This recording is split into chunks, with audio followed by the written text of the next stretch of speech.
I'm Susanna Salt and I'm an MSK physio in Warwickshire and a member of Physio First. And joining me today is Irralee Andrzejowska, and she's also an MSK physio based up in Sheffield. And Irralee has written for our winter edition of In Touch on the missing pieces of the pain puzzle. So Irralee, thank you for joining me. And the idea is we're just going to have a bit of a chat about your article and see where we go. But I'm really thinking of this from the angle of it being in the clinic and patients coming through the door and what's it going to change about my practice. So yeah, so your article looks at the mind-body approach to chronic pain, and you talk about the importance of understanding the role of stress and emotions in maintaining chronic pain. So we're probably all quite familiar with biopsychosocial kind of yellow flag stuff. And I just wondered how this, we know that they increase the likelihood of someone becoming chronic with pain. And I just kind of wonder how this is different from that. Or I guess it's a deeper understanding of what stress can do physiologically in the body and how it can actually not just make symptoms worse, but actually produce them in the first place. And this is a really big change in mind shift off the thought that all pain is produced by some sort of structural abnormality or ongoing problem from a previous injury. Because it's understanding the role of the autonomic nervous system and understanding that if a threat response is evoked in the body, so which could be a physical threat or a psychological or emotional threat in someone's life, it can cause a cascade of activity in the autonomic nervous system, which can produce pain symptoms, numbness, any type of symptom in the body where the autonomic nervous system supplies, which is every tissue. And this can be the generator of the pain, not just the perpetuator of the pain in someone's condition. How do you differentiate pain caused by the autonomic nervous system as opposed to the musculoskeletal system? If someone wakes up with pain or it comes on innocuously or during an activity they do regularly, well, you cannot produce tissue trauma in the body spontaneously or without going outside the body's capacity. So if someone's story is it just sort of came on and there didn't seem to be a good physical explanation for it, already you're starting to think, oh, I need to look a bit beyond the structural cause, because structural damage can only occur with a significant or unusual force. That's the nature of the body. Our bodies are actually much more resilient than we're led to believe. And how do you introduce this concept with your patient? You can start to make inquiries. Was there anything stressful going on in your life, in your relationships, at work, with your own health at the time of the onset of symptoms? And sometimes, quite often, they might just dismiss it right at that point. At this point, that's okay. You've just started to plant the seed, and in the background, their subconscious brain will be churning that over a little bit. How do you tactfully introduce that the pain may not be due to tissue damage? When people come into a physio practice, they have a certain expectation of what's going to happen. So I take a really detailed history, but I ask a few more questions around the onset and what's going on in their life. I do a full examination, as I would always do. And then on the basis of my findings and the history, then I would start, after giving them the reassurance that I've fully examined them, that I would give them other possibilities for the onset of the pain and pointing out the inconsistencies. They may find that they can, for example, just this week I had a person with a chronic Achilles pain, and he could play a whole round of golf and not feel any symptoms during it, and then he'd feel it afterwards, and yet he'd go for a walk with his wife, and within the first 5 minutes he'd had Achilles pain. These are structural inconsistencies. When you've got a structural problem, it behaves the same way consistently in a very predictable manner. It's not different in different contexts. How do you explain the mechanism of pain and the triggers of pain? The pain is in their body. So patients make the mistake of thinking that you're suggesting it's in their head. It's not in their head unless they've got migraines.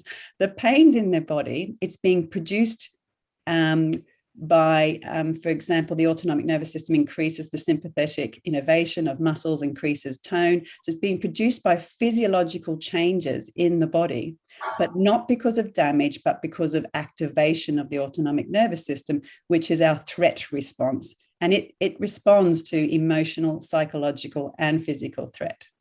But it's not as simple as that, because we also can develop triggers. So we'll be very familiar as physios who people have the sitting trigger or the bending trigger, for example, in your back pain person. And this becomes a conditioned Pavlovian response and a fear. It's not actually the sitting or the bending which is causing structural damage and pain. It's the fear response, which evokes the protective bracing in the body, which produces the pain and the distress with that movement. What advice do you provide to the patient to explain this? A large part of the treatment involves the information and the education and the reassurance that their body is not damaged. They might have signs on scans or x-rays that they've got wear and tear, that knowledge that science shows that these are normal abnormalities and not correlated with pain unless they're extremely severe changes, because we can see all those changes in people who don't have pain and in the active population as well. So it's all about reducing fear, because the sympathetic nervous system is this nervous system that responds to fear and threat. And a lot of the fear of people in chronic pain is the fear that their body is fragile, broken, going to get progressively worse. They've been told lots of scary information, that might end up in a wheelchair or they're going to need surgery. So this is a really fear-based problem that activates the fight-flight response in the body, which is that tension, the adrenaline, the cortisol, the sympathetic state. And when people can understand and be reassured that this is actually a fear problem, and we can give them accurate science information and logic to reframe their beliefs that are driving their behaviors, then we can also do techniques to calm down or to activate the parasympathetic nervous system out of that chronic state of fight and flight, like you say, with breathing and relaxation techniques. That also the emotional piece is understanding that the emotional trigger which initiated the onset of the symptoms. So there's been an emotional reaction to a stress, and understand it's not the stress itself, it's what the danger is in the stressful thing. And that's very particular to people.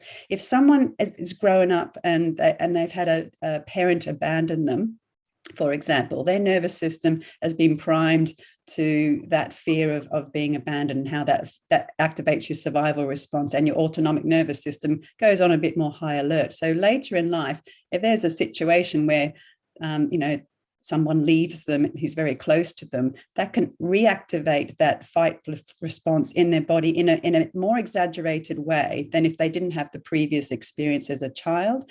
And understanding this mechanism, which is a big, huge topic, but then you can then help the patient understand the real reason for their symptoms. And we do emotional awareness and expression exercises. What is an example of a treatment or technique you use to address this? And we did an emotional awareness exercise. What this is, it's tuning into the nervous system. We get people into a relaxed state. They tune in and notice their symptoms, but whilst keeping a relaxed nervous system. So normally when people have pain, the natural reaction is to fight, flee, numb from it, distract from it. There's like this fight against the symptoms. I want to get rid of it. You're desperate, only natural. But that adds fuel to the nervous system's response, the autonomic nerve, and actually keeps perpetuating the pain. They get stuck in this loop of symptoms and fight against it. With something like a somatic tracking exercise, it's the opposite. You get people to relax, notice their symptoms, but at the same time maintaining a calm nervous system, and actually just not fighting it, but just allowing it. And what you find is when we do that type of neural exercise, reprocessing exercise, because you're not adding fuel to that vicious loop, the symptoms can change and reduce. And even more, and which becomes really good evidence for the patient when they see their symptoms change and they've just been laying still and they've been doing this neural wiring exercise, then they're fully understanding, this isn't the disc in my back, this is a neural wiring problem. It's a very powerful technique and very effective for the patient to experience, because we can tell them all the knowledge they like, but unless they experience it, it doesn't make sense to someone until they feel it in their body themselves. Can this approach benefit acute and subacute injury patients too? Equally, if anyone comes in with a pain and it's not a structural overload, they haven't twisted their ankle, they haven't fallen over, they haven't jumped off a wall or done something weird, they've just woken up with it. And it's acute. They're walking in, they're in pain, they're in spasm. It could be, terrible back pain, but they've done something really innocuous. How many times we had patients that say, I just did this movement this way and my back went out. Well, we know your back cannot go out with that movement. I mean, Dr. Google would say it can, but as scientists, we know that's not the case. But what can go in that moment is if you inquire a little bit more about, well, what was the context? What was going on? Who were you with? What was going on for you when you did that movement? What was going on that could have put your body into a state of tension? And then in that tense state, you went to move it, the sort of tug occurs and then you go into that protective spasm. When the story doesn't match the possibility of structural damage, or even if it's out of proportion, you have to ask yourself, think more about the nervous system. What state was the nervous system in? And if the nervous system was in a state of fight and flight because of some sort of emotional or psychological stress all going on, which has that physiological response in the body, then a simple movement can evoke, a painful response. And then what happens, they have that painful response. They believe their body is damaged and broken. They go into protective bracing mode. They stop moving and they come in a state of they're all locked up. They're all tensed up. Does this approach work for all patients? Even though, as a therapist, you might have a different understanding what's going on for them, that the patient doesn't necessarily accept it or want to accept it. So there may be some people that you broach it with gently and you can just tell immediately, no, they don't want to go there. They think they get the wrong end of the stick. They think you're saying it's all in their head. Of course, you're not saying that. And just to pick up one last thing, in your article, you mentioned about the Curable app. You said about having come across that. Is that something that you recommend to patients? Is that something that we can look at? Yes, the Curable app is a fantastic resource for patients to get information and also learn techniques to regulate the autonomic nervous system and reduce fear with all the knowledge. There's expert interviews on there, and it's a self-directed sort of learning that the client can take at their own pace. Thoroughly recommend the Curable app. In fact, how I actually found the mindbody stuff was initially because of the Curable app. I listened to that, and that was what sort of segued me into this whole sort of new world of understanding in the first place. It's an excellent resource and a great resource for patients to start with. Yeah, great. And therapists. Irralee, thank you so much for your time. I feel like we could talk all morning. It's such a big topic. It's huge, isn't it? And we've asked you to condense it, into just this short time now. And I think you've done a great job of explaining that for us. So I'm sure there'll be other questions people will have. But thank you so much. Yeah, happy to answer anybody's questions by email. So yeah, anything to help promote this amazing tool. Thank you.